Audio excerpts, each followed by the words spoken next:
Pagpasok ng Maynila sa stock market, patunay ng tiwala sa Pilipinas ayon kay PBBM. Makibalita tayo kay Eden Suarez Santos. Eden.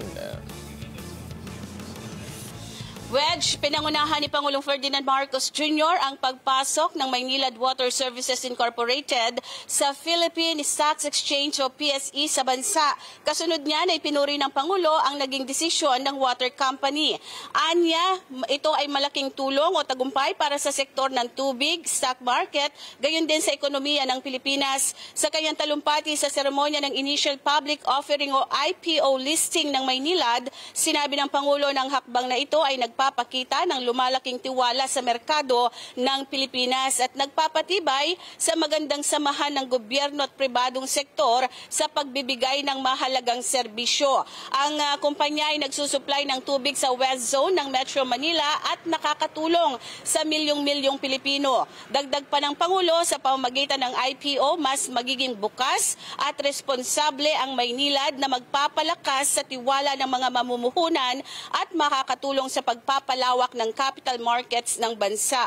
Ayon pa sa Pangulo, ang IPO ng Maynilad ay hinihikayat ng mas maraming mamumuhunan habang isinusulong ang transparency at responsableng paggamit ng likas na yaman. Nakakatulong din anya ito sa water security at sustainability sa pamamagitan ng pagpapalawak ng serbisyo ng tubig at sanitation ng Maynilad. Narito ang bahagi ng pahayag ni Pangulong Ferdinand Marcos Jr.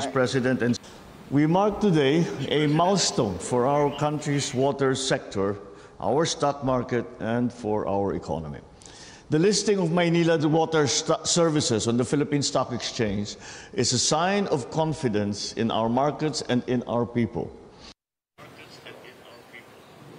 Nasa mahigit 9 milyong Pilipino, Wedge, ang siniserbisyuhan ng Maynilad mula sa iba't ibang lugar, kabilang na nga yung Caloocan, Las Piñas, Malabon, Muntinlupa, gayon din ang Navotas, Parañaque, Pasay at Valenzuela. Kasama na rin yung ibang bahagi ng Manila, Quezon City at Makati, gayon din yung probinsya ng Cavite. Wedge, back to you. Maraming salamat, Eden Suarez Santos.